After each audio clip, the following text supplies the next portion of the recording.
The Brutally Speaking podcast is proudly sponsored by Rockabilia. For over 30 years, they have been the go-to destination for all your music merch needs. From working with today's hottest bands to create truly one-of-a-kind pieces, as well as boasting a truly massive online store, Rockabilia is your one-stop shop when it comes to band merch. Use our code BRUTALLY at checkout and take 10% off your total purchase order. Huge thanks to Rockabilia for their continued support, and now, on to the show.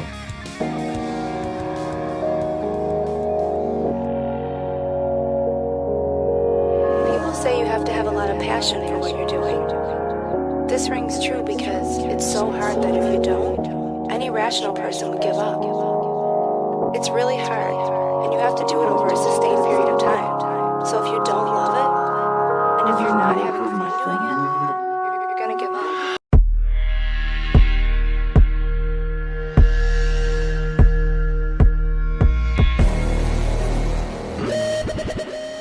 What's up, everybody? Welcome back to another episode of the Brutally Speaking podcast.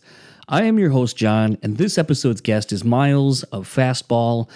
I bet you didn't see this one coming, if I'm being completely honest, but was one where, as much as I'm really not on socials, I do sporadically pop in, and I saw in a media Facebook group, which I'm also not really fond of, saw that a new publicist was taking over for Fastball on their upcoming tour, and so I reached out and thankfully was able to get some time with Miles, and was a thing where, honestly, I feel like a lot of people probably wouldn't expect me that I would be into this band and I'd really want to talk to them, but I think anybody that's my age or older obviously remembers Fastball being on the radio, obviously having videos on MTV that were a lot of fun to watch. And it's just a thing where, and I kind of talk about it a little bit in the conversation, but it's a thing where I kind of immediately always remembered this VH1, I think it was technically called One Hit Wonders or something like that. And I always think things like that are kind of disparaging to the artists and so forth, kind of negating the actual talent and work they've put into a career and obviously still doing it. And also this sort of misconception that just because, you're not putting out a top 40 radio song anymore doesn't mean that you're not still having a career and can't still be successful. I think you can apply that same thing, though, to a lot of different facets of any industry. I mean, for example, how many actors do you see now where, if they're going to something that's straight to DVD, quote unquote, and people are like, oh, you fell off because you're not in these A-list movies. And it's there's only so much room kind of for everyone to be in this quote unquote top tier. And there's still very much a career that can be made and had by still just doing the thing. And I think ultimately what I usually walk away from thinking and seeing is that a lot of those people are actually doing it for the right reasons, because they were passionate about it, because they wanted to make a career of it, and they chose to still find a way to do the thing that they are passionate about, which is either, I'll just say, making art of some sort. And so to me, going back to that TV show, the thing that always stood out to me about, honestly, most of the bands that they covered on that, but I'll stick to Fastball, was that they weren't bitter. They, I think the guys kind of laughed and were like, if this is what having a one-hit wonder looks like, that's fine with us. We didn't even expect to necessarily have a hit.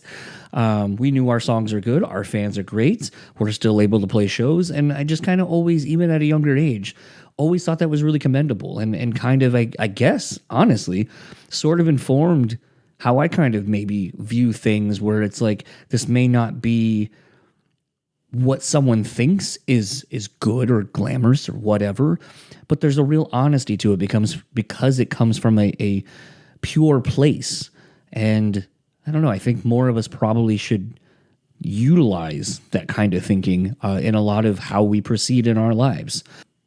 It's funny, I was reminded as I was looking at my Facebook memories the other day, and this memory came up from me listening to the ID10T podcast, which was formerly the Nerdist podcast, but the guest was Alan Alda. And basically in it he said, and it's funny because I wrote that it struck with me, this quote I pulled, and then it was really serendipitous timing of getting ready to record the intro and outro for this, and just kind of things going on in my life as a whole. But Alan had said, I have to start out innocent of any thought of having knowledge, and as ignorant as I actually am, it's good to be ignorant if you're curious.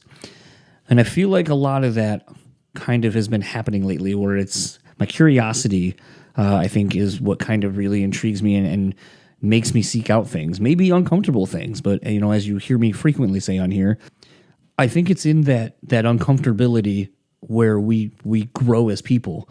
And I honestly firmly believe that. I mean, I've been kind of challenging and pushing myself in a few different things to kind of step out of my comfort zone of parts of my life. And on one hand, it's fucking scary. And in others, it has honestly been very rewarding to start navigating some of these things through curiosity and through wanting to explore ideas and topics and so forth. And I think, honestly, also this podcast is a great example of that. And I would say, in talking with Miles, I feel like there's a little bit of a kinship in that same thing of just kind of always wanting to seek out more and to just kind of grow. All of that said, let's get into my conversation with Miles, and I'll talk to you on the other side of it.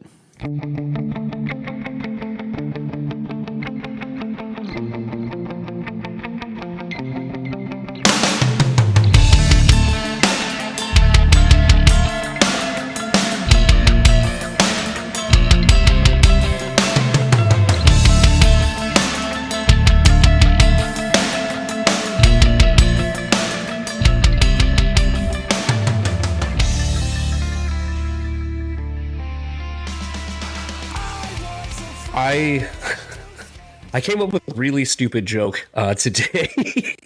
It's so, as of when we're recording right now, it is the opening day of the new baseball season, and I thought it was very amusing that I have someone from Fastball on during the opening day of baseball 2024.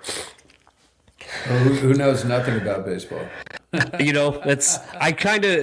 I kind of figured, so I was like, I'll leave it at the joke instead of being like, what team are you interested in or anything like that. I was just like, I figured the joke at least was a decent setup just to kind of have like a little fun. Well, that was it. And just, have someone from Fastball on opening day.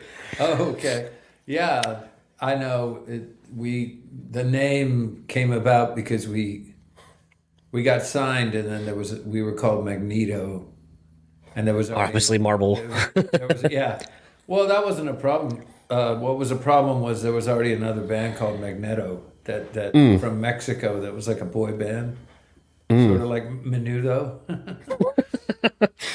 I just saw they were pretty big, so we had to change our name, and so Fastball. We just like we're on a deadline, so we didn't have the luxury of like, let's see how that feels. We just had to kind of pick a name out of the hat, sort of. Do you still see, I don't know how long that band was in existence, but I would imagine there at least was some merch back then. Do you still see some of the merch at shows now? Yeah. No, I mean, they were a boy band from Mexico. So no, I meant you guys, like your fans. Us. Of our old stuff.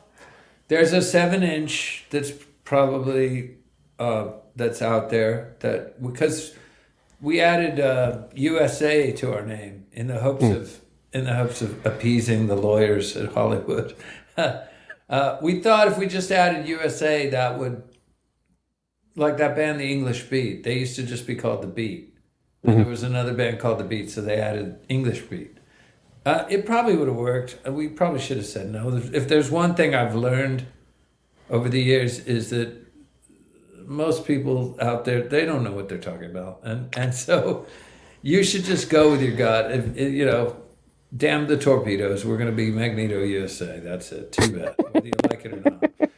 But I also think the name of the band isn't that important. If it's a great name and it really helps, like AC/DC, that totally describes to me that band perfectly, or Metallica. But the Police, that does, that's the jury's out on that one. I think they're just so cool that they made that band name feel really good, but the Police isn't necessarily a great name. It doesn't fit their music or whatever. No, it gets kind of interesting. Like it's really fun up the fact that it, in the time that you've spent in the industry, you kind of learned that the one thing that everyone knows is that they don't know anything really.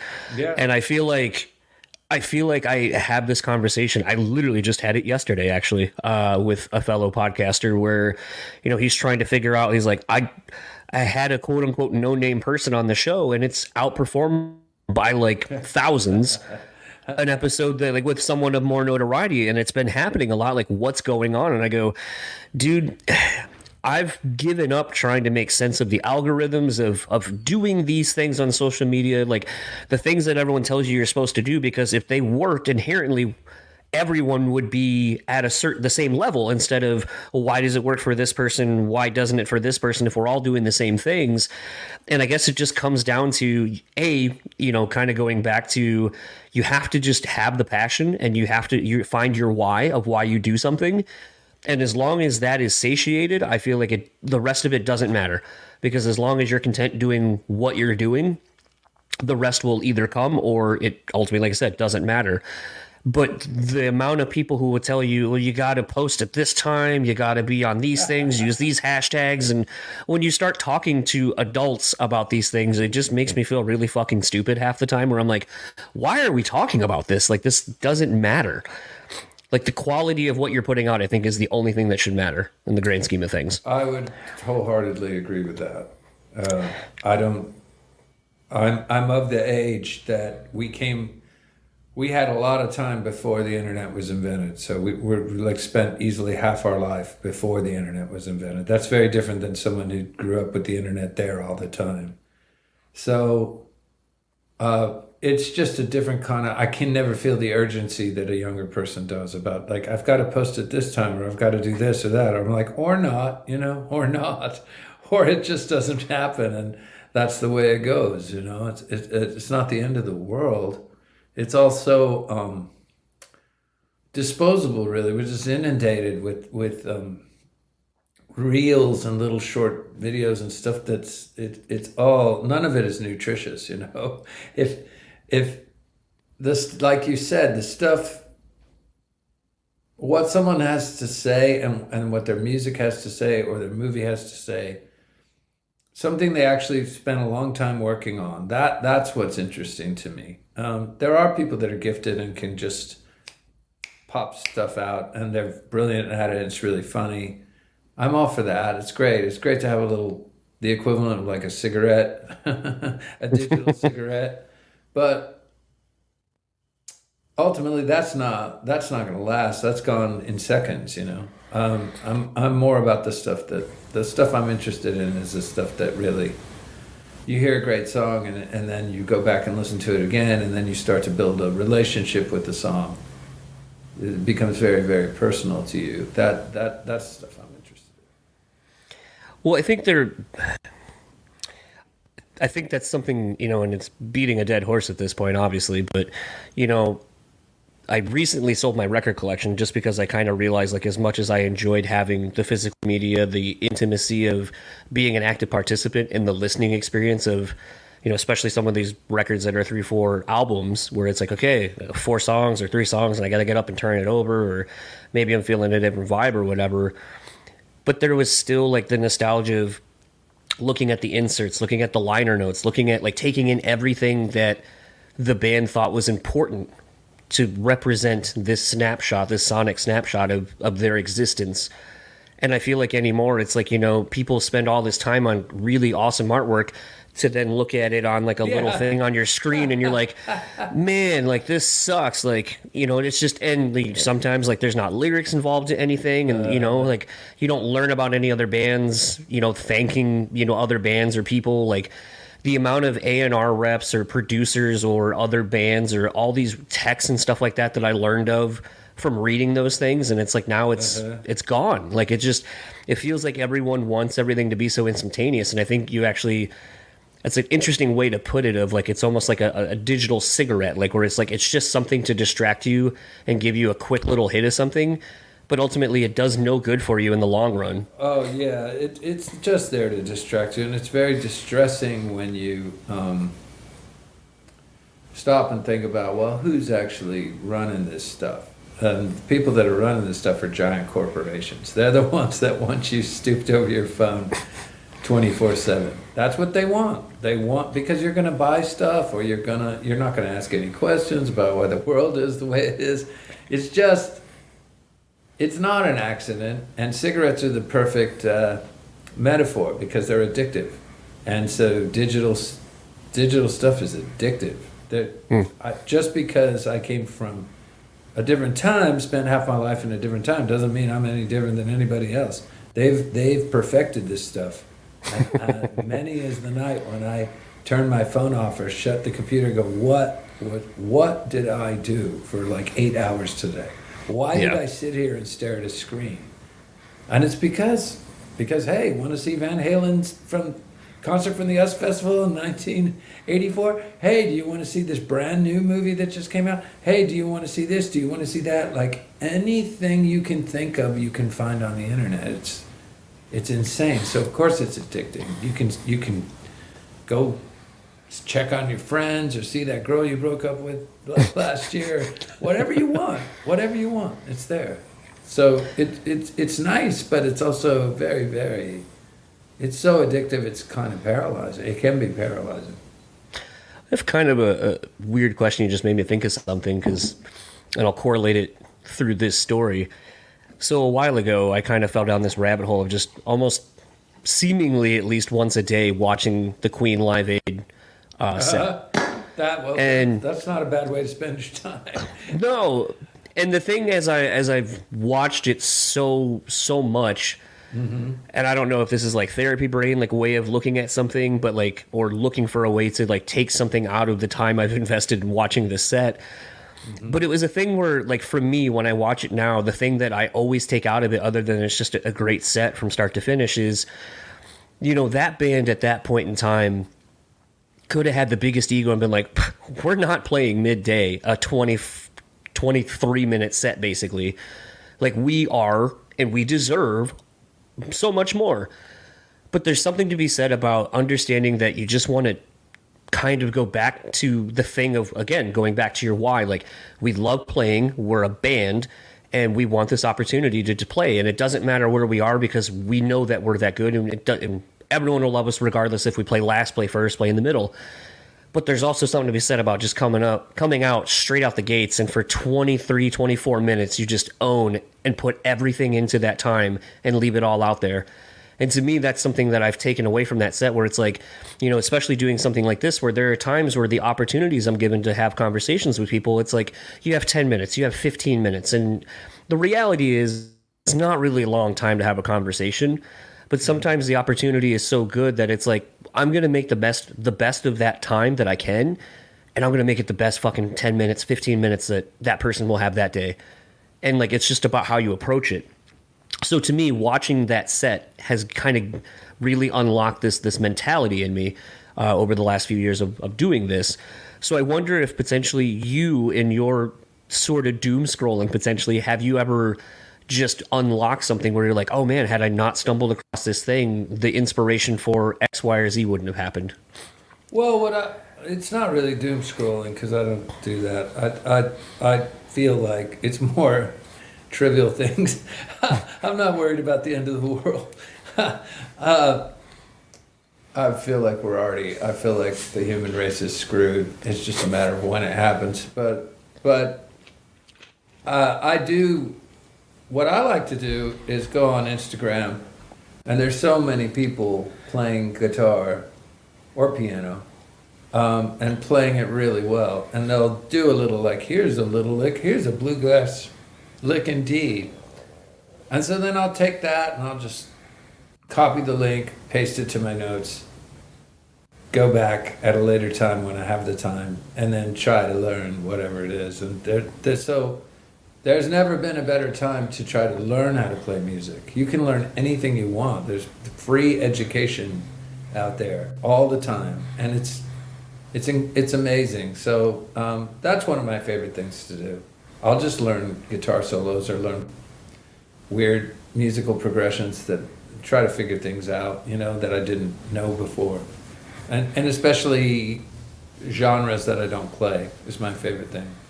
Because I'm not really a bluegrass player, but I love bluegrass. I love bluegrass guitar playing. I like that there's no finger picking. It's all flat pick, and it's a little like heavy metal in a way. It's in its own way. It's a lot of shredding, Yeah. Well, it's funny you bring that up. I don't know if you've stumbled across the artist Billy Strings. That guy's insane. Yeah. No. So he's from around here where I live in Grand Rapids, Michigan, and last weekend or the weekend before, a friend of mine's band reunited, and they were a more straight up like kind of metal band, and that's where Billy came from back in the day. And I remember him as like a 15-year-old kid playing metal shows. Oh, really? And so it was a quote unquote surprise. I kind of knew of it way in advance. But it was funny to see all these bluegrass fans of his coming out because he announced the day before, hey, I'm playing with this band. And so the last 100 or so tickets were bought up by like his fans. And it was really interesting to see, because in my head, it's like same thing. Like, I think the styles actually go hand in hand. There's just the execution and the tones are totally different. And the accompanying instruments, obviously. But it was really interesting to see people who don't experience that kind of music take it in, and you could see those that were willing to kind of go for the ride and just kind of find the similarities because it's music and this is someone that I like, and see the different sides of this person as a creative. But it was also interesting to see the people that are like, as soon as it started, were just like, no, I'm not into this. It just took off. Were they playing metal or were they playing bluegrass? Oh, they're playing metal. Yeah, they're playing metal. Yep.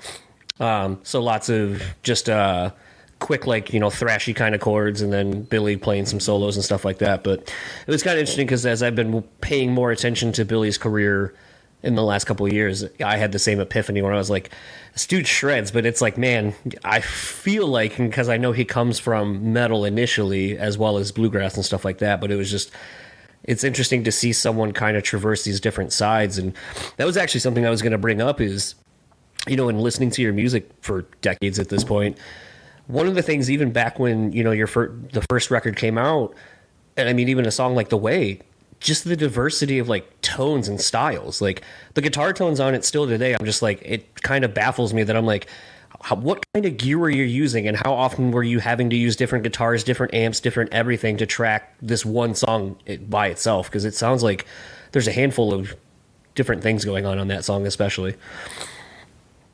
Well, we kind of all like different kinds of music, and from the start I've always been that way. I've always been I like country music, I like heavy metal, I like jazz, I like classical music, and I don't like musical snobs. I don't, there's people who are like, that's not cool. I'm like, what's cool? Well, like, why does everything have to be cool? It's stultifying. There's stuff that's not cool. That's fine. One man's trash is another man's treasure. So I like all kinds of stuff, and I'm not really that. If it moves me, it moves me. And so it can be hard when you're in a band, because if you don't have a particular sound or style, then it is kind of a mess, or it's hard for people to kind of, well, what do they do? The bands that really distill their influences down into this unique thing, like the Police or like Queen or Metallica, they're instantly recognizable. I envy those people. I have always been like, do I have to pick one flavor? I want different flavors, as many different flavors as I can get. But luckily, our voices sound a certain way, and there is this, and we like to write a certain kind of song, so there is a certain kind of style. But as far as the instrumentation, on that record, we had this producer, Julian Raymond, who had an insane collection of guitars. Like I owned, at the time, probably 2 guitars. And even today, I probably own 6 guitars. I just don't, I don't have a guitar fetish. I think of them almost like tools, like a hammer or a saw. And you don't need to spend $10,000 on a hammer. You just need one that works. The guitars are weird because you could spend a shitload of money on a guitar, but it might not like you very much. It takes a while for you to build a relationship with it. And sometimes a guitar that you bought for $500 turns into the guitar just through playing it, and weird things happen with the wood and your hands, and It's like a horse. It's just you build this relationship. Then that guitar is the guitar, and you don't care. You don't need or want a super expensive instrument. So, but Julian had just, God, he had 2 giant anvil cases that were like, 10 feet long, that were nothing but guitars in them. And he'd open up the cases, and I'd walk into the studio and he'd go, which one do you want to use? And it was like going to the wine cellar, sort of like, thinking a Pinot Noir would be nice today. And we'd talk about it. And so the way we definitely wanted a kind of a surf twangy sound on the solo. The other guitars were different for the arpeggio. The solo was played on one guitar. The rhythm guitars were played on a different guitar. And I did take a bunch of notes, but I don't know where that notebook is. It's in storage somewhere. I don't remember. I was trying to keep track of everything just for my own, just for fun. Sitting in the studio can be very boring if you're not the one recording. So just to pass the time, I'd go, okay, that was a jazz master through a Vox AC30 or through whatever. But I don't remember now what guitars we used on that song. I do know that we used at least 2, possibly 3, but I don't really remember. The solo I did like in one day. Wow. Pretty much. It was just kind of... There's mistakes in that solo. Like there's that middle part. If you like... The descending... So it's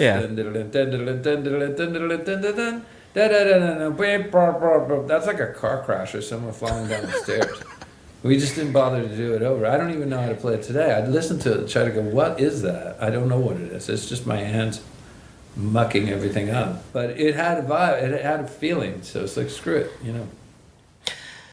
It's funny how those things happen, like in the day and age now where, almost like getting to see bands write and record, I think is really, I find fascinating, especially going from especially if they let you hear the demo versions and stuff where it's like, this is how the song started.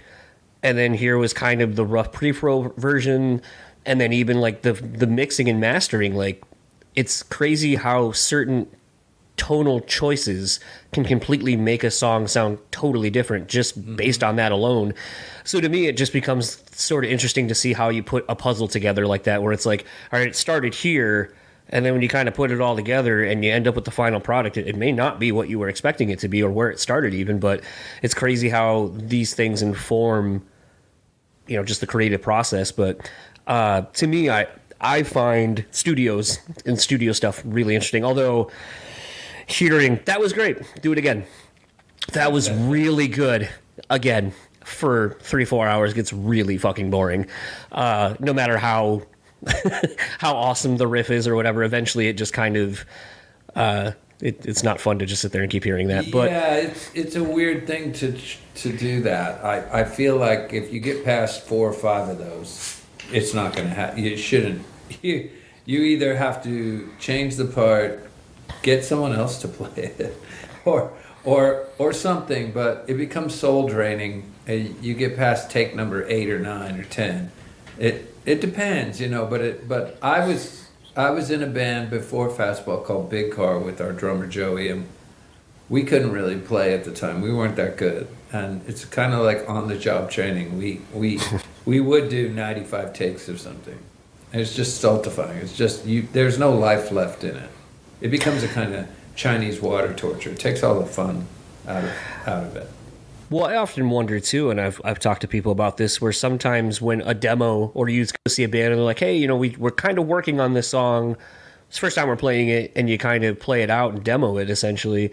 The thing that always is interesting to me that happens is sometimes the excitement and the newness of something, that energy is there. And then when you finally get to record it, when especially when you're a younger, newer band and you don't have the money to just go record instantly, that it becomes this thing where by the time you finally hear the end product, you're like, the life is gone out of this. And it's like, well, yeah, man, we've been playing this song for fucking 4 years now, and the luster of it is gone. Well, I think there's definitely something to that.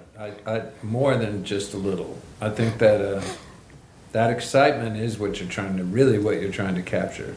Is the almost like the process of discovery, of hearing it for the first time. It's very exciting, and so to try to get that down while it's still hot. You're right. After enough time goes by, you're no longer excited about it, and it's almost impossible to fake excitement. It's, people can hear it. So, well, I've really stumbled across this idea of the duality of a creative, especially in music, and I'll even say like movies and stuff like that, and entertainment, because what's inspiring you right now, typically we as the fans don't get to hear for a year or two. Oh yeah. So by the time you're putting out a record and it's, the right quarter lining up with the tours and all this kind of stuff, you're like, all right, let's talk about the thing I did 2 years ago or a year and a half ago, and that it's not that I'm not excited about it, but now I'm excited about the thing that I'm working toward that you won't hear for another year or two. So you exist in this weird duality of you're not really ever in anyone's present or past or future. You kind of have to traverse all three at once. And I think that's an interesting way to have to live a life in a creative space. It's super. No one's ever mentioned that, but that is what it is, and it's really strange. Music is ancient to me at this point.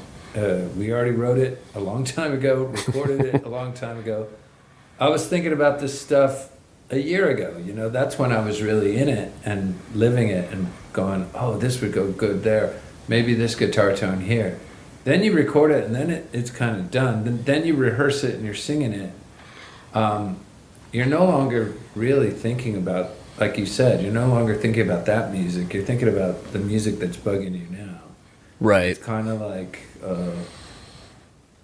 if someone asked you how your meal is, and you're just like, well, the meal you had a year ago, I don't remember what was. It's kind of strange, but at the same time, if the songs are good, this is what I've learned. If you write good enough songs, then you're excited about playing them because they're kind of like an everlasting gobstopper. They really still. The song, if it's well written, it's gonna work every time. And that's what you aim to do, because I've written plenty of the other kind, where you're like, why are we even playing this song? I hate it. What are we doing? I can feel my life going by. I guess that kind of leads to an interesting question. For you now, having, a few decades into the career and playing some of the songs that people will obviously expect you to play, how have they changed what they mean to you? Have you found new meaning or taken something away from them all these years later, and that it now is fun for you to play and you get enjoyment out of it in a completely different facet than what's created the spark for it? Well, it depends on, I've always loved playing the big hits, but I didn't write out of my head, so I didn't write the two biggest hits. But they've always given me just real pleasure because they're well-written songs, and I know the audience is going to go bananas when we play them. So it's just like, oh, this is the easy part of the show. I don't really have to work that hard when those songs are being played. It's just people go crazy, and it's really fun. So I've always had the same relationship with those songs. Like, oh, good, we get to do the song. I never get tired of playing them because they changed our life, and they were well written. I have a song called Fire Escape that was kind of a minor hit. Great song. And sometimes people love the song. I myself don't think the song is that good. Really? So maybe it's because I have to sing it the way I sing, but I'm only singing harmony.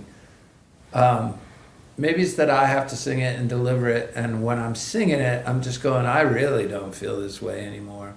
The song is just a series of no's, it's just the guy going, I don't want to be this, I don't want to be that, I'm not, basically, you can't count on me, it's kind of the underlying message of the song.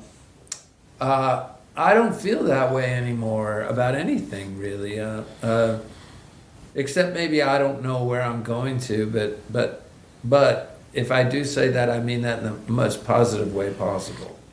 In that life's an adventure, and I don't know where I'm going to. So that song isn't that interesting to me. I've written so many others that are better, but it's one everybody knows, so I'm happy to do it. You know? I always think that's an interesting thing. Another kind of talking point for me. I've really been fascinated recently in the last like half year or so of really kind of thinking and breaking down roles that we play in life. You know, being an avid sports person, being, you know, I was in a couple of bands that did nothing, but like just doing a lot of different things to even, you know, my wife is a manager at her job and stuff like that. And I've done that in food and retail. And it just becomes this thing where in my head, especially like thinking about like, you know, the song you were just talking about, probably like, I like how different it is because I think your voice brings something different than the other two bigger singles brought out. And I remember like getting the record being like, oh, this one, I'm attracted to this one because there's just something that feels different, but I really enjoy like the musicality of it. Even that feels different than the rest of the record so far. And the thing to me when thinking about a band that has, you know, a few different singers and a couple people that can probably play multi-instruments and bring song ideas is the idea of, and this is kind of where I've been working on this through other relationships, but just roles we play and understanding that sometimes you can't be the lead person, but sometimes your role is actually being a complementary player or, you know, a facilitator for somebody else to create or be the thing that you need at the time. And so to me, I wonder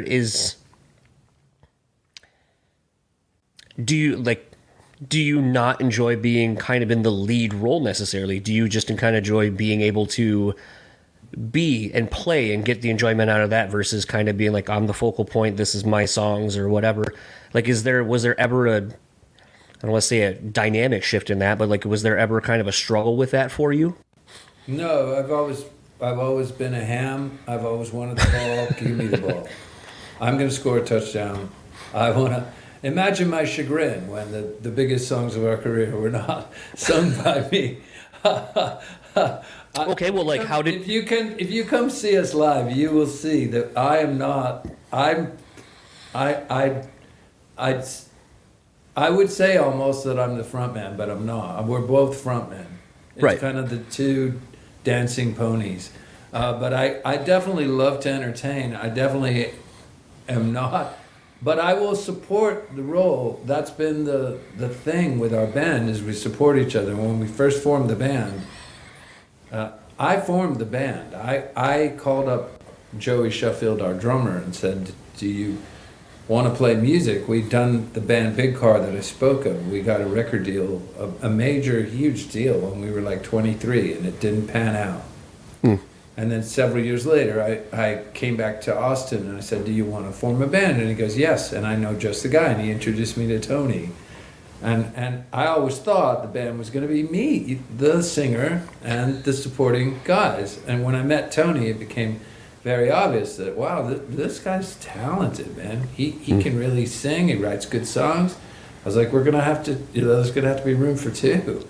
There's going to have to be two guys. And it's to his credit that after we had that big record that he didn't go, look, I'm the front guy. I write the hits. I'm the guy.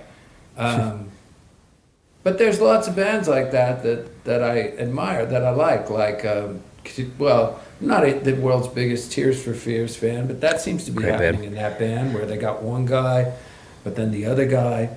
That band America that had those bands songs like Ventura Highway and stuff, those were two singers, two front guys, two guys with different styles. I mean, even look at the Eagles. The Eagles, the Beatles, there's a lot of bands like that. So it just depends on who wrote the song and what we're going to do, but we know what we do well. My voice is lower, his voice is higher. So we approach, when I write a song, most of the time I'm thinking, will this be a good Fastball song? I write other songs where I think this won't be a good Fastball song, and I'll just keep it and do it. I'll do it in a different project or something. And like you were talking about earlier, about just going out there and doing your thing and doing it the best you can. We've all been in other situations. You know, as luck would have it, this band, because of those hit songs and stuff, is the most popular vehicle for our expression. And if we go this route, it's going to get the most eyeballs and ears, and we're going to get paid the most to do it. It's the best. It's going to give the song the best shot, but sometimes, you know, it's not all about money. It's not all about, you know, sometimes there's other things that are really satisfying and really fun. And just because they're not as big or just because they're small, that doesn't make any difference. That you can do both. You know, you don't have to put everything all the time into this one thing. You can try other stuff, and that's part of the joy of being alive and being a musician, is trying other stuff. It's fun. So just depending on what the song requires. That's really just such a long-winded answer, but that's when I'm thinking of being supportive, I'm thinking, what does this song need? That's what I'm thinking. That's really it. It's always interesting because I feel like, and I'm not saying this is like anything you guys went through or anything like that, but I think typically, and I've really, again, another facet of this I've really kind of been thinking about is just how it seems like inevitably when you do something and there has to be quote unquote credit given, that inevitably it seems like people, especially when they're making money off of you or there's profit to be made, that it seems like people will try to pit others against others. And so it just becomes this thing where I constantly think about, you know, egos and things like that. And it's like, man, I know by and large, from all accounts, from everything I've seen, like I said, over the years, it never seemed like you guys went through that. Like, I think even watching, God, this makes me feel old saying this, but like, I think it was like it wasn't a behind the music, but it was like and I hate this phrase, but like the Where Are They Now or One Hit Wonder thing you had done for like VH1 like 20 something years ago. And the thing that I remember when watching that, like even all of you collectively in the video package were just like, yeah, like you may say we're a one-hit wonder. We were in bands before this. We're still in this band now. This is what we want to do, and we get to do it. And at least like if we have one song that everyone knows, like isn't that better than having no songs that no one knows? Yeah. And just like the mentality of it was always set from a positive perspective, and I just was really commendable because I could see. And you see it all the time in the music industry where it's like someone gets jealous or everyone turns against each other, you know, times get lean and then it's like, well, now you're not the hit writer no more. Or like everyone just starts pointing fingers. So it was just always a thing to me that I thought it was really positive of you guys, how it seems like you've the whole thing. We didn't have success till we were I was the youngest guy. I was 30. So there's that. That's very grounding. When you failed for 10 years straight, and then suddenly you have some success. So you don't suddenly move to Beverly Hills. You're like, okay, all right, we've had some success. That's good. It finally rained. We should maybe hang on to some of this rainwater and not, But also, it also that phase of our career. Was over pretty fast. So there was this window where we were on MTV VH1 and everything, and then they're like, boom, off the stage. So at that point you have to decide, am I going to keep doing this? Well, we've been doing it 10 years before. So it's not a question of are we going to keep doing this. It's like, oh, yeah, I'm going to keep doing it. I've actually got some money now. I can do this exclusively, and I'm going to do this exclusively. I don't have to run around and work part-time somewhere. It's the thing that I think that a lot of people miss is it's a vocation. It's a vocation. It's the rest of your life. If you love it, there's no question. There's no question. And so it isn't an if, it's a yes, I'm going to, and the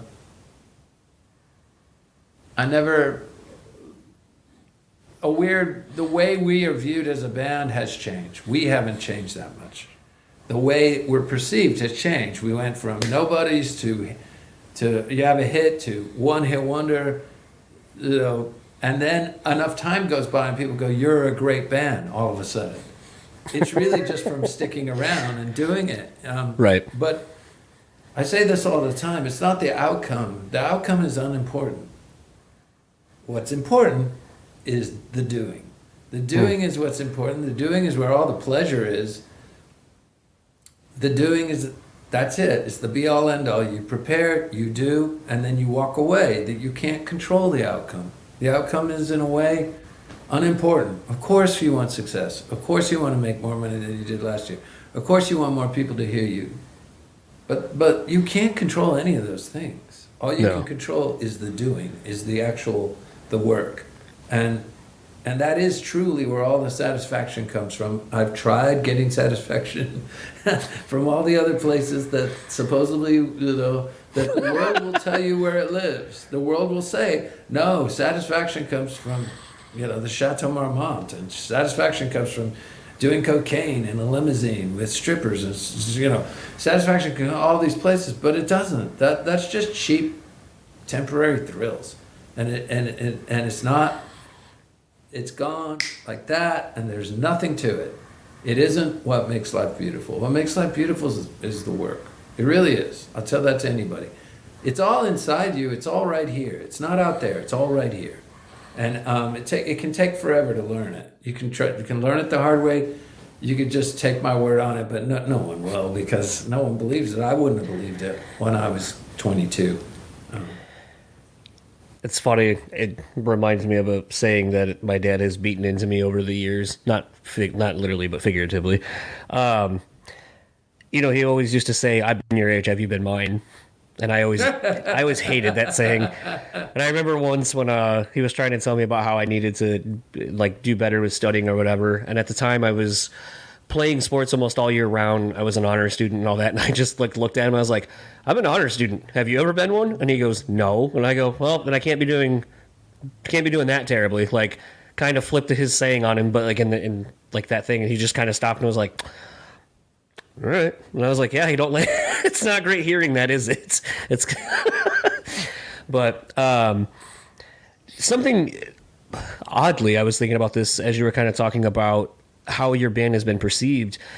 I remember, because my wife listens to top 40 radio kind of consistently, and I could have Googled, I was going to look it up because I'm terrible with stuff like that, more pop stuff. But there was somebody, and I remember we were on our way to look at groceries, and I was like, I recognize this chorus melody. Why do I recognize this? Couldn't figure it out. And then as we were shopping and I just had the chorus stuck in my head, I was like, that's Fastball. Someone took Fastball's chorus and repurposed it. And I was like, is this the age now that I am where they're taking hits from my childhood and repurposing them for pop hits? How did that come about, and what was that experience like for you guys? That was fantastic. Our publisher just said, "Hey, we have a request. This guy, Machine Gun Kelley, wants to use Out of My Head." And we collectively said, "Sure, okay, yeah, why not? It's a different genre than us. This should be interesting." And we were like, "When's it coming out?" And they're like, "Tomorrow." It wasn't that fast, but it was pretty fast. I wonder if they had some sort of Out of My Head knockoff at the ready or something, in case we said no, or something that sounded like it. I don't know. We did say yes, and then it was a #1 song, and it was that was fantastic because we didn't have to do anything. We didn't have to get up at 5 a.m. to play the Today Show or go to all this. There's a lot of work involved, and we didn't have to do any of the work. So that was just all mailbox money, and it was sweet. It was sweet to just sit back, and a lot of people discovered our song and our music from that. So that was, the more the merrier. That was great. That was really, really great. I was happy. I hope it happens more. I hope we become You want to be who's someone for a while there, everyone was sampling back in the 80s, everyone was sampling James Brown's Funky Drummer. Yeah. Remember that? Yeah, I was trying to There's so many different songs, but Funky Drummer became the go-to drum beat. that they would just take and sample. So it'd be great if Fastball somehow became this like, oh, just repurpose a Fastball song, and you'll have a hit number one. Well, you could be the new Billy Squier. That's who I was just looking up. I was like, Billy Squier. Billy Squier's been sampled so much. It's kind of crazy. Yeah. That's what I've heard. I was like trying to think. I was like, it's Billy something, and I was just like Billy Strings. I was like, no. Kind of going back. Another question I kind of was thinking of. It seems like might be a really weird topic to bring up, but you guys being from Austin, it's now kind of the hotbed right now for everyone in the entertainment industry to move out to. Yes. My wife and some friends went out a couple years ago. We've been to Austin, and while I enjoyed my time, it's kind of weird because I feel like I had just gone to Portland, Oregon shortly before that as well. And I feel like everyone's like, oh, Portland and Austin are kind of the same vibe. And to me, I feel like from an outsider, that it felt like everyone there is trying to move there because of what they think it's going to be or what it was. But I think it's in a transitionary period because of how many transplants are moving there currently. And the thing that it isn't there yet because there's just not enough roots have been put down. How have you felt that the change in Austin has been from obviously you living there to maybe how it is now, like with everyone kind of being a new entertainment district? I mean, I hate it. Okay, fair enough. It was Shangri-La, It really was. It was like Eden when I moved here. There was like 300,000 people maybe. It was just so nice. Easy to get around, but I just thought I was young. I just thought, well, this is what being 21 is, It's, you've got the world on a string. So there was part of that there, but man, this town was just so sweet. It was like all the stuff that people rave about, we already had. Okay, we didn't have cappuccino, okay, we didn't have fine dining, and we didn't have like things like that, but.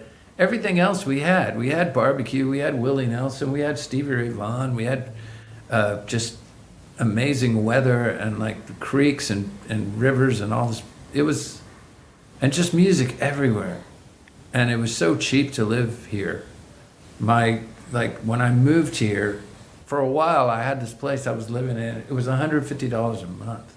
It was just so dirt cheap. And so easy. Life was so easy. Like I'd make $50.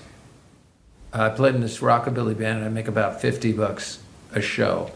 And so I play 3 gigs. My rent's covered. We're good. You play another 2 gigs. Your food budget is covered. You're good. We're all good. We're touchdown. That's what it costs to live. It was insane. And it was just easy. And there weren't all these. There's so many tech bro douchebag people that have come from somewhere else and brought their impatience with them. Everyone's frantic to get somewhere. The light changes, people go, dang, they just lean on the horn. You're like, where are you from, you fucking asshole? Like chill the fuck out.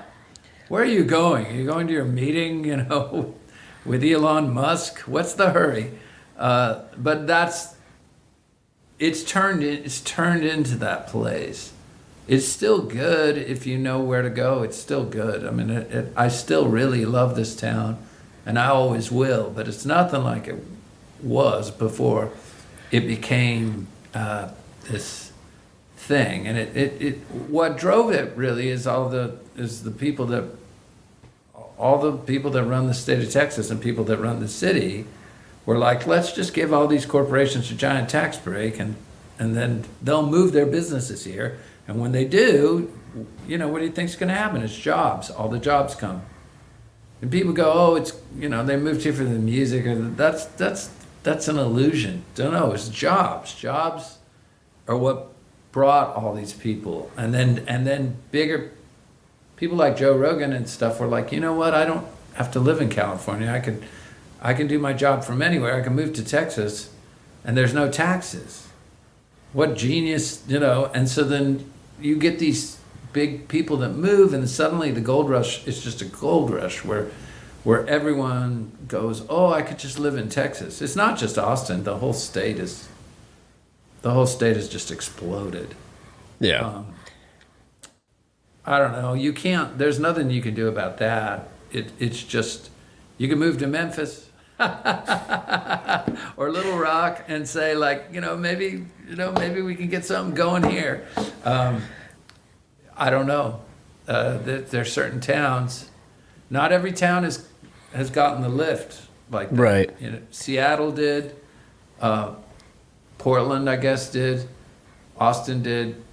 But other towns have stayed the same. Memphis has stayed the same. Little Rock still, I think, is probably pretty affordable. Tulsa's a great town. I think about these things, like where would I live if I didn't live here? But I'd probably just move to Europe or something to do something crazy. I was gonna say, I know a guy that I've had on the podcast that, like I would say kind of friends, but not in the grand scheme, but more acquaintances, I guess would be the better word. Like, he was living out in California because that's where he was from, and then him and his like family bought property in Idaho, and I'm like, really, Idaho? And he's like, and then he was like, well, this is kind of like where I was living, and he goes, now look at what I have, like all the property and the size of my house. And he's like, it wasn't even. I'm still paying less than I would have in California for way more space, and it's like, yeah, but man, you're in fucking Idaho. Yeah. So, and I mean, I say that as a person that grew up originally in Delaware, and it's like, it's crazy to me the few times I go back now, like anyone does for funerals and stuff, but it's crazy to see how much, in as much that Delaware can grow, to see how much it's grown. But I think, honestly, I think it's been one of the biggest things for me in the last probably 10 years or so. My wife and I just traveling the U.S. and, we want to get more abroad, but just seeing like, when people talk about these things, like, and for me, listening to a show like lately, I've run out of back episodes of most of the stuff I was listening to, so I'm kind of expanding a little bit more. And so there's a thing called Kill Tony. It's a comedy thing. They run out of the mothership down in yep. But what's interesting to me is, and I've only been listening to the show consistently for about maybe a month now, and listening to once they have transitioned to where they're now in Austin. I think I've counted almost every episode. There's at least 2 to 3 people every episode that when they're like, well, where are you from? Oh, I just moved here. How long ago? Mm-hmm. A day ago, a week ago, 3 weeks ago. Like, and it's just like, at some point, I feel like inevitably it's going to turn into like Portland, where it's like the homelessness, because like there's just nowhere, like no one can sustain that much growth that quickly. No, you can feel it. You can feel, I always wondered how cities like New York became New York. Like, what was it like before, and how did it get so intense and so crowded and so kind of insane? And now I'm experiencing it in real time. They just build stuff on top of other stuff and jam everything in, and there's less room, and traffic gets worse, and people get impatient. It's just madness. It turns into madness, but it's happening because there's money to be made. It's what it is, and come on in. We got plenty of room, and it's nuts. And when we go on the road, sometimes we play gigs out in the middle of nowhere, and I'll be there and go, there's an art house. There's like a movie art house that plays, a John Waters movies. There's a cool restaurant. And there's a record shop. I can live here. I've got the 3 or 4 things I need: coffee shop, cool restaurant, cool art house theater. There's a river and a running trail. I'm good. And you're in the middle of nowhere. You're like, I could make this work. I really could. Is there an airport nearby I can get out? I think about those things. Your rent would be a fraction of what it is, and But I have such a huge group of friends here. I've got this community here that I really, really love, and that's kind of irreplaceable. So, but I dream of splitting my time. Newsflash, summers in Austin are brutal. Yeah, they suck. They're the worst. That's when I went. Yeah. If you're thinking about living in Austin, move, come on down and spend 2 months. Spend August and September here. It's apocalyptically hot, and it goes. Summer goes now from, it used to be summer would start in July and it'd be done by September. But now summer starts more like June and goes all the way to end of October. So it's a long time. I at least appreciated the natural pools you guys got. That was fun, getting to do that. Yeah, Barton I claim to be a resident, so I didn't have to pay. Okay.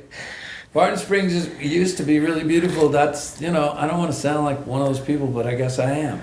It used to be very clear. You could see the bottom. You could swim. Now it's no longer clear. It's just what it is. It's progress, I guess. But there's nothing I can do about it. There's nothing anyone I know can do about it. It's the powers that be and population and things, but these giant forces they're kind of like a river. You can't hold it back. It's just going to do what it does. Yeah, it was. I thought that was cool, but that was, I think, sadly, like one of the only things that I was like, I think that was the highlight of the whole trip for me. I was like that. I was like the barbecue. So there was a place I wanted to go. I can't remember the name of it, but it's always got a massive line, and I was like, never mind. I'm not waiting. I know what you're talking about. You're talking about Franklin's, probably. Yeah. And I was like, I'm not waiting in a line for like 2 hours to get food. Like, just not going to do that. People in Austin love to wait in line. Yeah, no, thank you. Well, I'm very pale. I'm very pale, and I don't like sitting in the sun. I think they line up. If you start a line for something, people will line up just to see what it is. Oh yeah, absolutely. Yeah, and everyone's like, you got to give Austin another chance. I'm like, I feel like, based on that I went before all this stuff really started happening, I feel like it's just going to be worse. And no, thank you. Yeah. Like, if I'm going to go, at least now I want to, I mean, so far, and whatever, I know people feel this way about any other state, like, in places, but it's like, I've gone to San Antonio, wasn't really stoked on that. Austin was kind of very whatever. I'd like to see what Dallas and Houston have to offer, but I have a feeling it's just more of the exact same, so I don't think I really want to. Well, Houston's funky, man. It's got some really interesting things about it. Houston's quite diverse. So Houston would be the place over Dallas? Yeah. Okay. Sorry, Dallas. Dallas is kind of just what you would expect. Dallas is just. Austin is kind of becoming Dallas. Dallas is very. Jerry Jones, because is kind of emblematic of the town to me. Just garish, big. It's not like everyone there wears a cowboy hat or anything, but that image kind of that's kind of the mascot is the Jerry Cowboys. Jones, Dallas Cowboys are the kind of very commercial. It's not as Houston's got some real soulful places. People in Dallas are going to hate me, whatever. Dallas has cool spots too. I just never. They're both okay. San Antonio's got beautiful architecture, and it's got some really good Mexican restaurants. Yes. The whole state has just gone bananas. So just pick which version you want. Austin. People would always, the T-shirts and stuff would always say, "Keep Austin weird," and someone in San Antonio came up with the shirt that said, "Keep San Antonio lame," which I thought was hilarious. I don't know. It is what it is. I've lived here most of my life, so it's hard for me to see it. We have a song called "Growing, Growing, Gone" that talks about Austin. So it's just one of those things that as I get older, and especially now, like Grand Rapids right now here in Michigan is like, I'm what we like to call kind of like a mini major market, and that's always been the thing my wife and I have talked about possibly moving, although we just bought this house like 2 years ago. So I guess we're not leaving anytime soon. But it's a thing where it becomes this thing like where I'm seeing it, like, they're talking about putting a soccer stadium downtown. And I'm like, where? Yeah. And then you start sounding like you were saying, like the old man, where you're like, well, what about all the parking? Where am I parking now? Oh, you mean I got to now pay to park like where the free parking was, or street parking, or... And then we just got like our new mortgage payment and it went up a bunch. And I'm like, oh, cool. I guess that was probably paying for the soccer stadium that no one asked for. Just like things like that, where it's just like, this is getting older, I guess. And just kind of seeing something that was kind of a little sleepy city, sleepy town. And then now it's growing and growing up, and growing out. And it's like, I didn't grow up here, but it's like I've lived here at this point most of my life at this point. So it's like I feel like I have the roots and all that kind of stuff to remember, this city when it was what made me want to come here when I would visit, family that lived up here. And it's not necessarily that same thing. It's obviously changed and become something different. But, the thing that I always look for me, and I would assume a lot of this probably would sort of, maybe not, go to you, but it's like the places that when we talk about if we move, where do we want to go? And I keep saying I want to be in an A market because I go to too many shows. Like as soon as we're done with this, I'm getting ready to go to a show in like an hour. So it's a thing where for me, it's like I need to be around a city that has live music pretty consistently because I just enjoy going to shows. I also love sports, so I want to be in A market so I don't have to travel 3 hours each way to go see a sporting event and spend all that time just wasted. I'd love to on a random Tuesday just be like, I'm going to go check out this baseball game or this basketball game because it's $10 and I live here. Like, why not? Airports, being next to a major like central airport, be great. So that way we can fly and travel as much as we want, like we like to. But it becomes interesting that it's like when you start kind of prioritizing what you're looking for in a place to live, that inevitably unless you just hate where you live, you're kind of looking for the best parts of where you live already. And I keep coming back to that where I'm like, most of what I want other than the airport, which we do have one here, it's like other than sports, that's the only thing I don't have in this city. So it's like, why am I looking to move away to just find a different version of where I live? Like, it's interesting when you do that. As people get older, they tend to prioritize what they've already had. And that becomes because it's comfortable and they want to stay there because they like the certainty or the illusion of certainty of like, I know this is going to be, I'm going to go to this place and I know what's going to happen. I'm going to go to that place and I know what's going to happen. But I also know that like just from learning music and learning a new piece of music that when you don't know what you're doing, when you don't know how to do it, you literally grow new neural pathways and it keeps the brain from atrophying, I don't know. Yep, atrophying. You grow new neural pathways and your brain starts to grow. You start to do things you don't normally do and you start to expand outward. So there is something appealing to me about jumping out of the plane and landing in a place where I don't know the language. I don't know I've never walked down this street. I don't know if the food here is good. I don't have any friends. All of a sudden, it's a furious explosion of you trying to cope and out of your comfort zone and learning how to do that is exciting. It's not necessarily comfortable. It's not necessarily going to be easy or even fun. It's probably very, very hard. The times I've done it, it's always very hard. But then when you go through that process, the amazing part is you're like, wow, but when I look back, that was a fantastic part of my life, and I never would have done this, and I never would have done that. So I do think it's important to do those kind of things, and periodically I like to do them.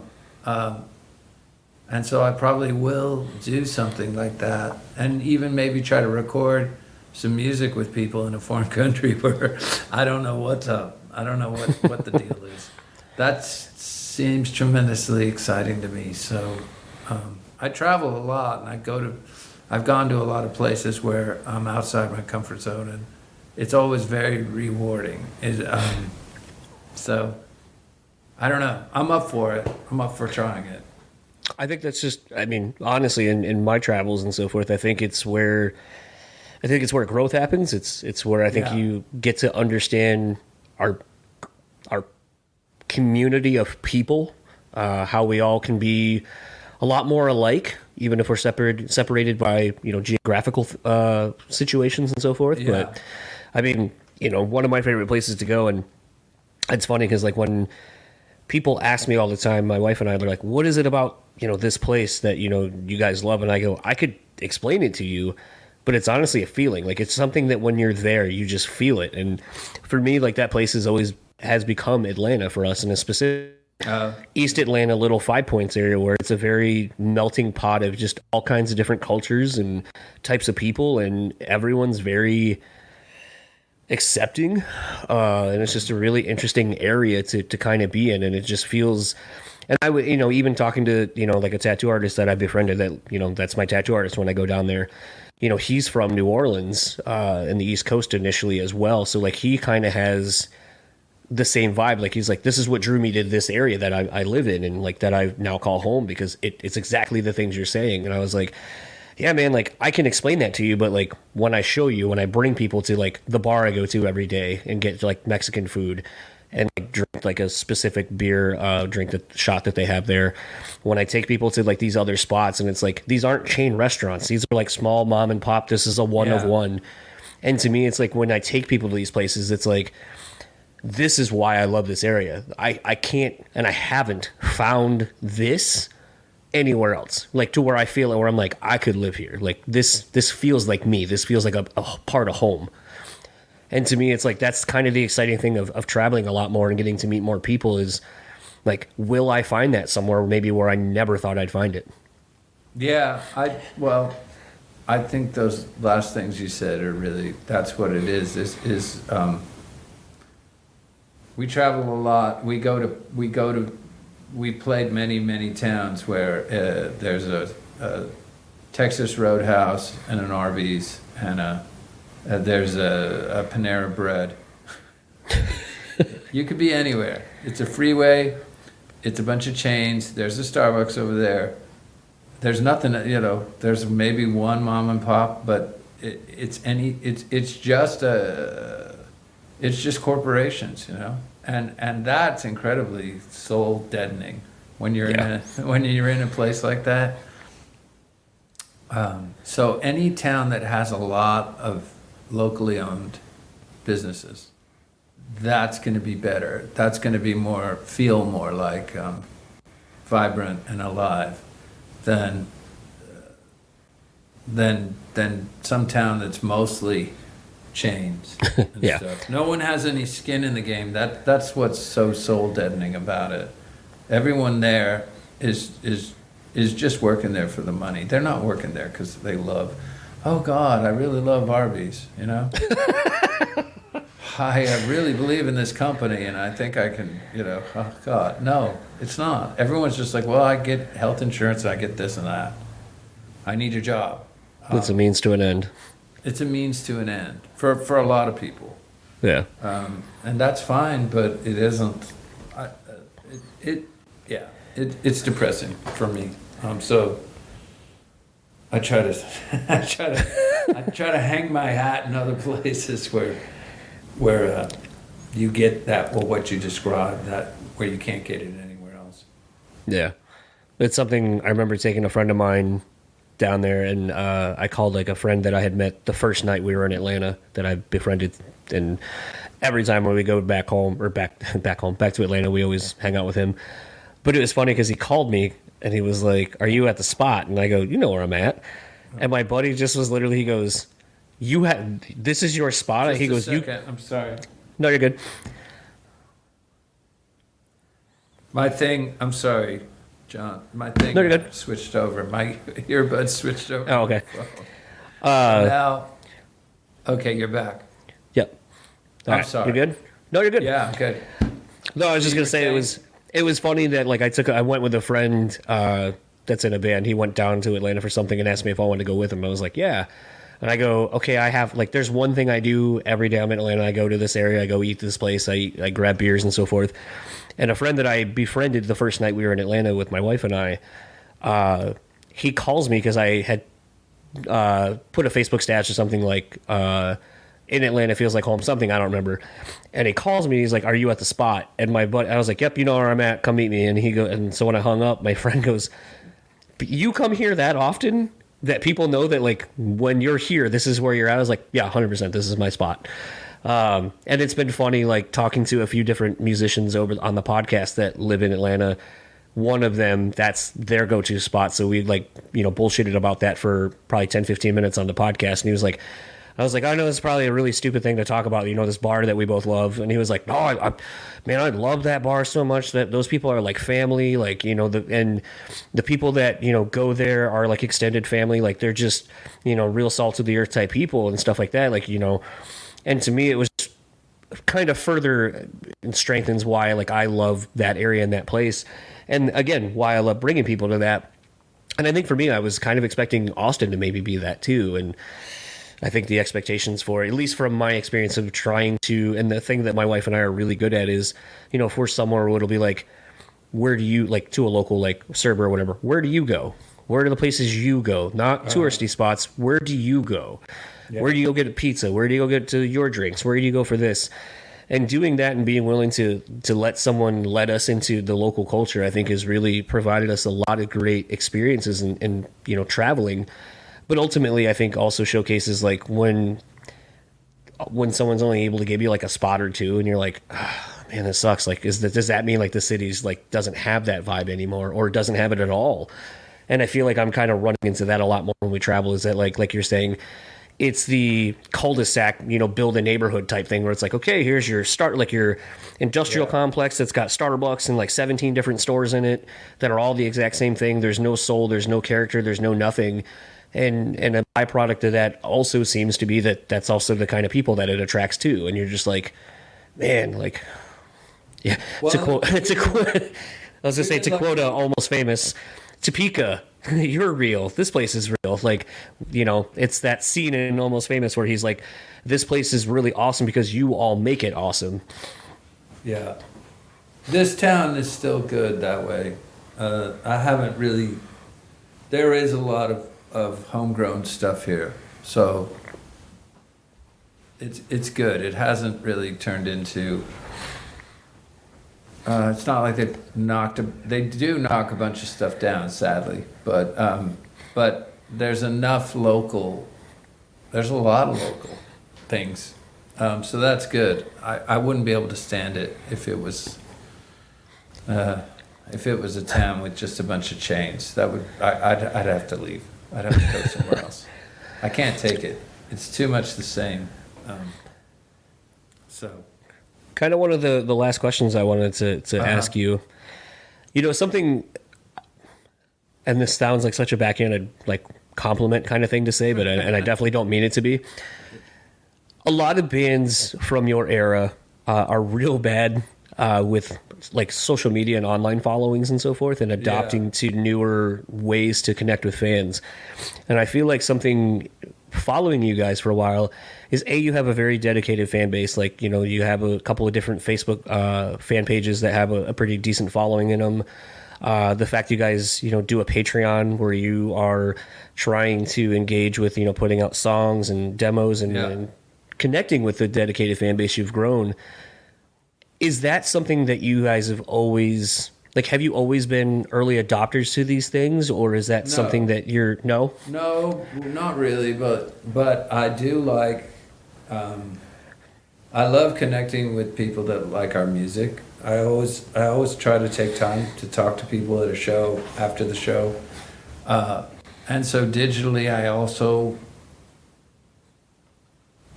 enjoy talking to people.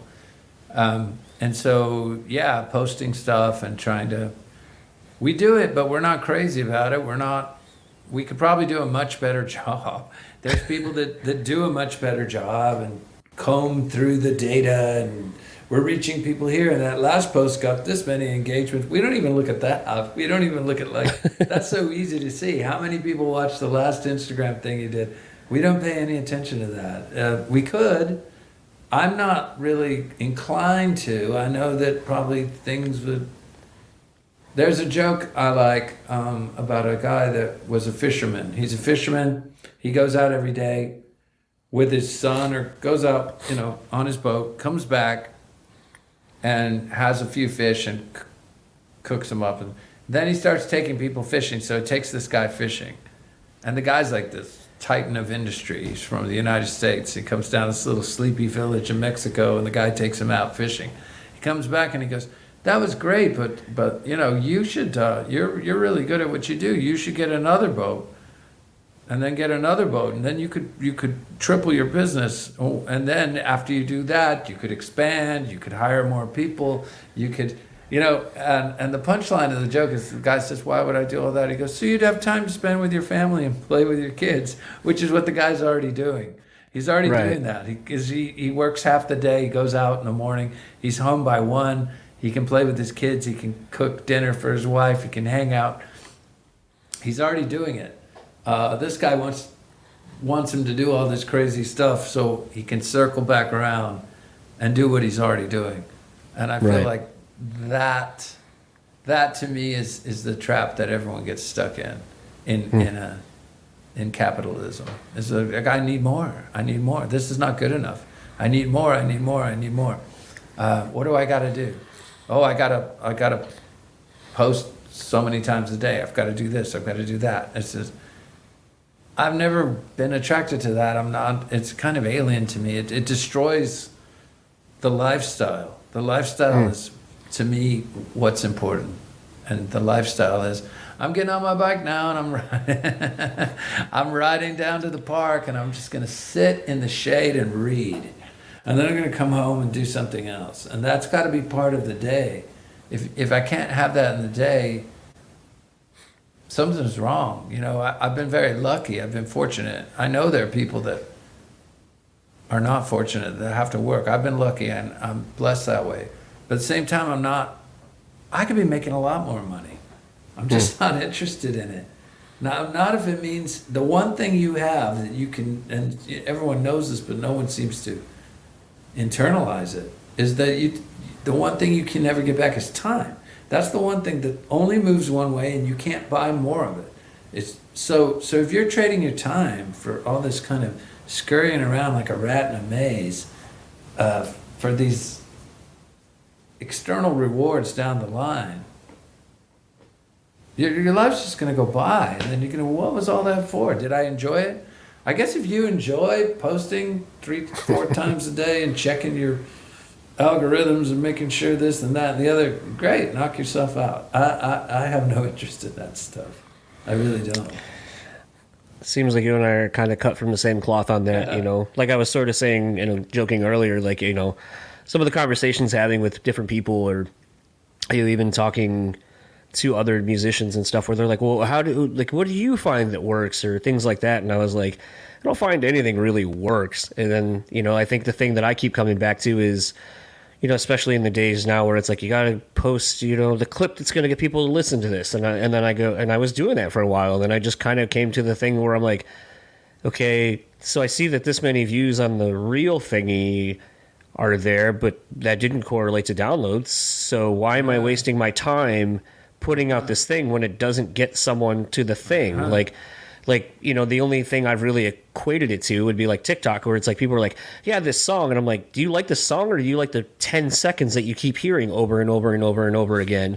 And even when I was looking at a band's page yesterday while I was working on uploading and creating everything for the podcast this week that's coming out, I just was like, all this page has become over the last, since this new single has popped off, is just different ways to play the chorus over and over and over again. And I get it, that then maybe correlates it to, you know, someone downloading it, or I don't know.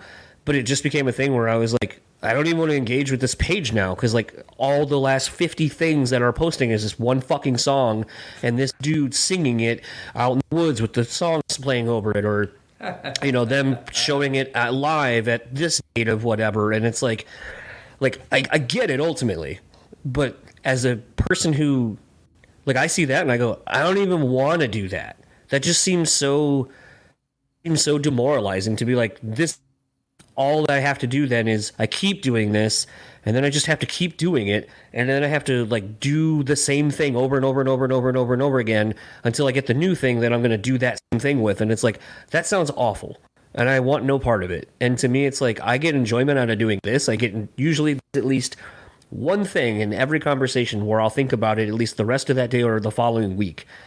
and then it correlates and carries over into the next episode or whatever. And this sort of, as I said, has almost become like a form of therapy for me.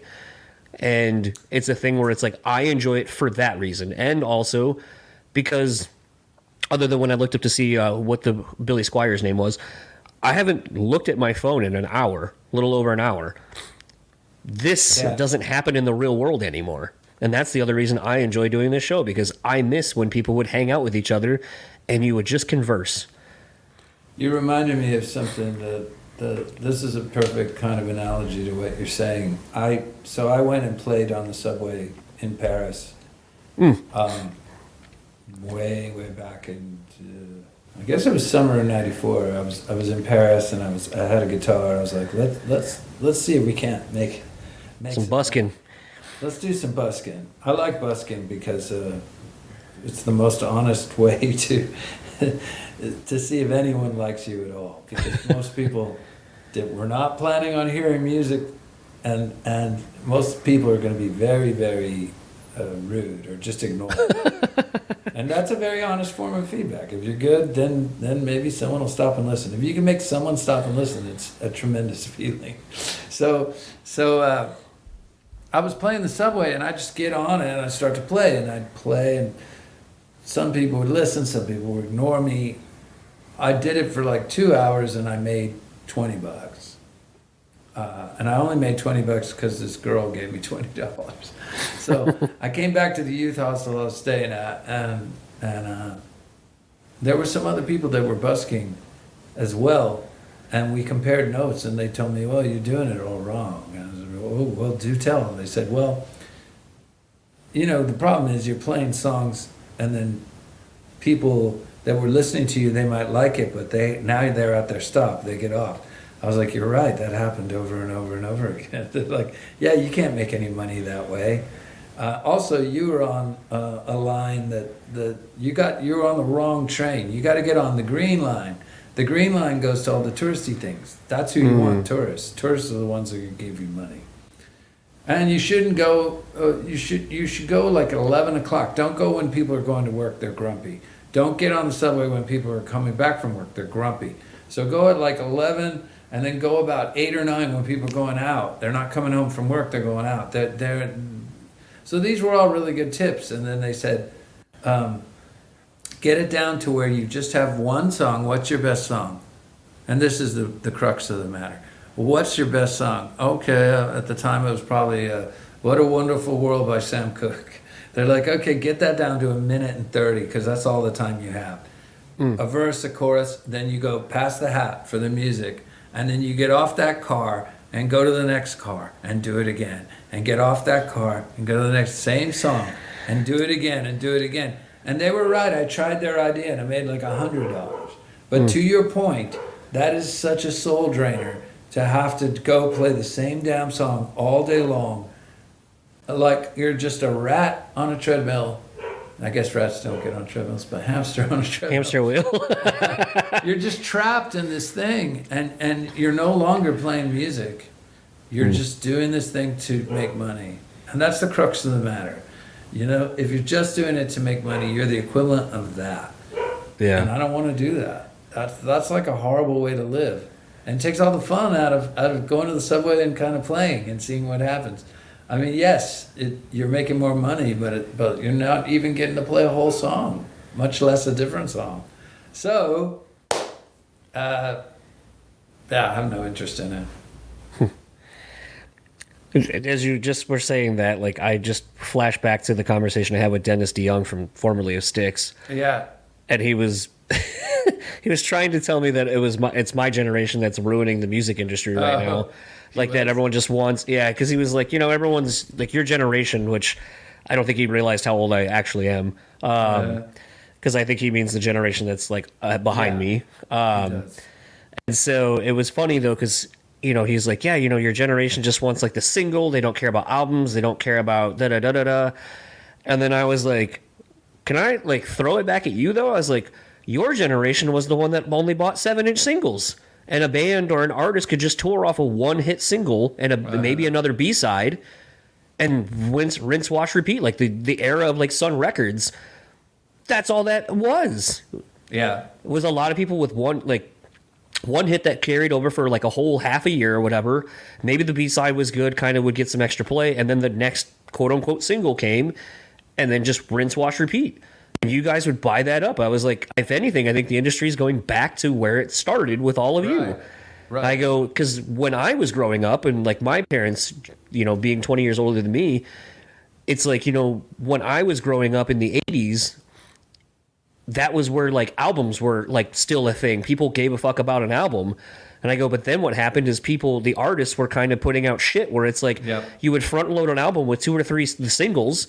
Yeah. And then by the time you spent the $20-something on a CD, those long box CDs, that's right. Everybody was just like, well, this record sucks. And you're like, you baited and switched me. And it's like, so what happened, and shitty to say it like this, but it's like you put out a shit product and the consumers were tired of buying it. So they went back to the formula of, well, I'll buy what I want or I'll take what I want. And then it kind of put the onus back on the artist to have to create something of value and of substance. And I think those that were in it for the right reasons and weren't in it for the money put in the work and kept doing it. And I think those that didn't fell by the wayside. Yeah, I think you're right. I mean, I don't really care.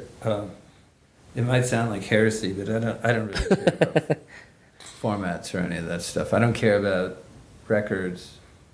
I liked records. I enjoyed records, but there was a lot of filler. There's so many records where you go, wow, this wouldn't. Listening to this today, no one's listening to this song or this song or this song. These are just duff cuts that were put on here to pad out this album. This album has 2 good songs on it. And so many records and there's probably still, I don't know really who listens to. There's so much content, I don't know how anyone can get through it all. So I'm as guilty as anyone else of not listening to a band's album when they put it out. I get it. It's like, well, okay, I want to do that, but there's a new movie by Jim Jarmusch out. I want to see that too. And I want to read this book and I want to do this. And who has time for all this? I don't. There didn't used to be this avalanche of content, plus all the content from before. Every movie Humphrey Bogart ever made, every movie Cary Grant ever made, every movie this, every movie that, all the independent films, it boggles the mind. You didn't used to have all this stuff at your fingertips. You had to go down to a store, and none of the stores had it. So it's very hard to find anything. It was there was a lot more time. So I don't blame anybody if I think you had to be, I think the thing is though that you're talking about though is I think you had to care, you had to be invested. Yeah. Like, I remember having to, like, when the internet was in its infancy, being able to buy, like, import CDs.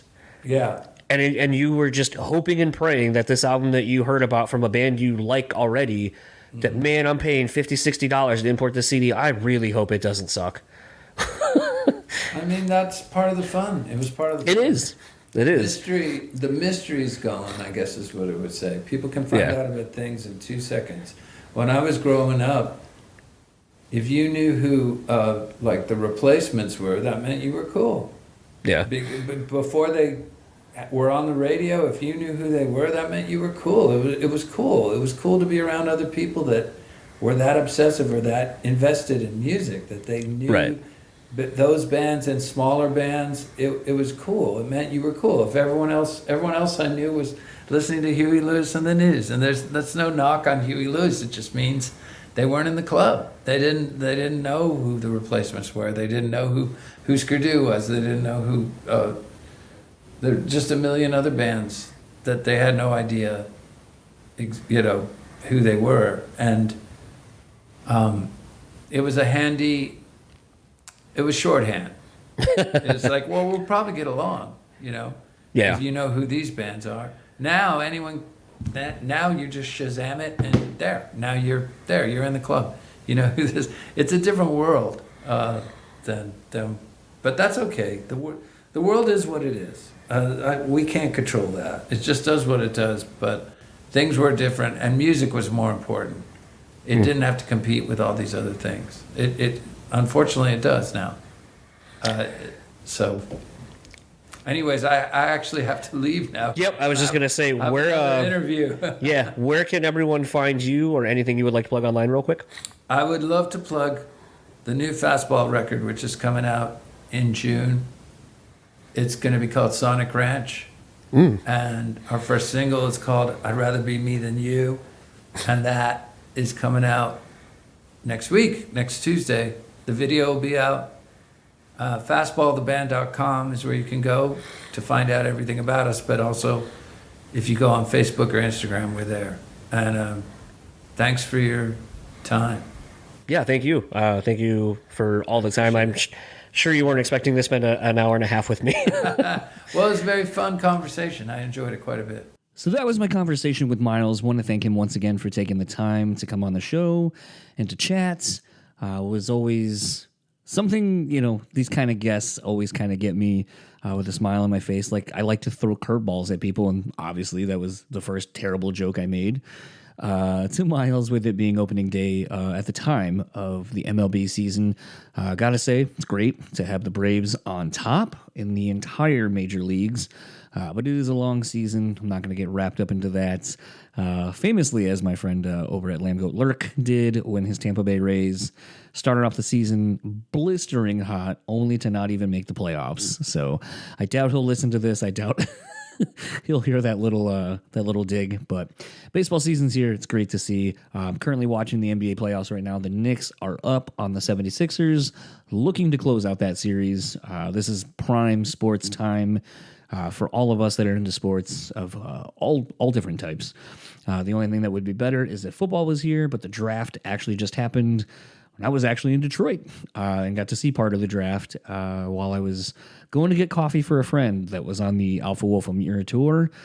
So that was kind of cool to see in person, even though I didn't get to really go be a part of that. But all that said, it was really great getting to chat with Miles, and it was one of those, too, that I ended up going out and meeting up with some friends after I did this chat, and it's interesting to kind of, I kind of say, like, keep people on their toes, but someone had asked who I was talking to, and when I said that, they're like, oh, wow, what are they doing? And I was like, they still play shows, they're putting out new music. As of when I'm recording this right now, we're about 2 months away from... Well, actually, I guess not. We're about a little over a month away, I should say. June 14th, the band's new record, Sonic Ranch, will be out. As of when I did the chat with Miles, that wasn't really a thing. Coincidentally, in talking with the publicist in an email, they had made the comment about basically that a new album was on the way, and they really want to, kind of get some of the press rolling out for that. So I kind of wished I would have known that going into this. I would have loved to have talked about the record itself and just kind of a little bit more about new music today and 2024 and releasing music and all that kind of stuff, as I tend to do with some artists that are on here that have been around as long as the guys in Fastball have been. But looking forward to hearing the rest of the record. There is a new single out now, Rather Be Me Than You. I'm sure there's going to be a few more singles coming out shortly before the release of the record.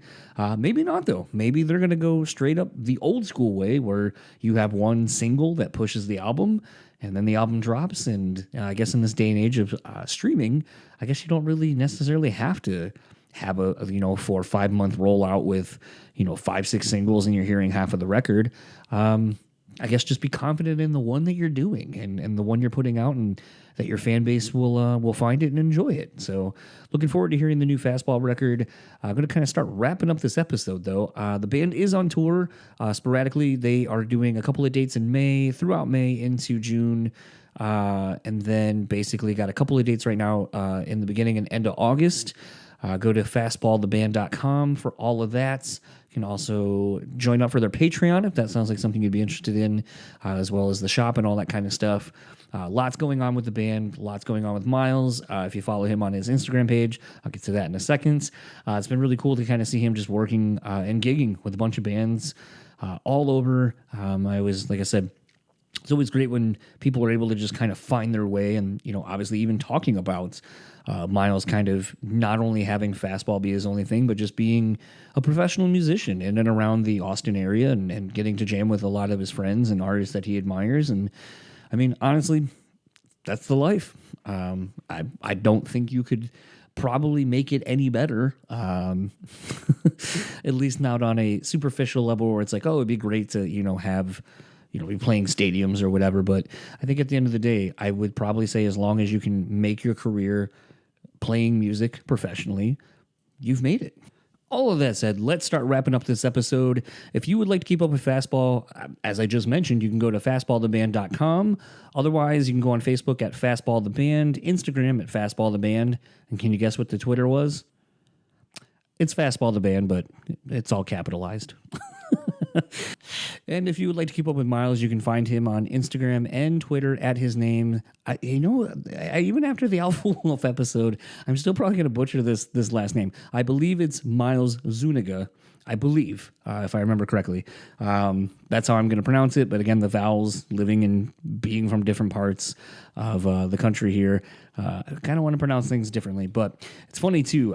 Speaking of that, my wife actually just got me a novelty t-shirt that was pretty cool. For those that obviously know, I'm from the East Coast originally. A big thing that I've always loved and kind of is sort of synonymously associated with me because of the tattoo on my arm of it, but the Wawa gas station out in the East Coast and around other places now that they've been expanding. So she got me a style t-shirt in that, like, it's the same colors, has the goose and all that kind of stuff, but instead of saying Wawa, it says John, which is a very popular phrase if you're from the East Coast, Philly area specifically, but it was a very great surprise gift for my wife and very thankful for it. You will probably see me wearing it in upcoming video chats and so forth. So that is where that came from. Thank you to my wife for that. And for the podcast, if you want to keep up with us, you can find us at Brew Speak Pod on all your major social media platforms. If you'd like to keep up with our podcast sponsor, Rockabilia, you can do such. Rockabilia.com. Use our code Brutally at checkout and take 10% off your total purchase order. I got a new dryer on the way. Thank you so much to Rockabilia. I feel like I need to just slap a shitload of Rockabilia stickers on that thing when it comes in, because that's essentially all I paid for it. So huge thanks to them. And huge thanks to everyone who's been listening, commenting, sharing. Been overwhelming. It has been just a crazy, crazy year for the podcast. The numbers are doing great. Charting in all these different countries, seeing it shared in a lot of different places. So thank you to all of you who listen to this, whether it's your first episode, your 100th, your 500th, whatever it is. I guess I'm not to 500 just yet, but you know what I mean. Thank you for all the support. If you want to email me, you can do such at brutallyspeaking@gmail.com.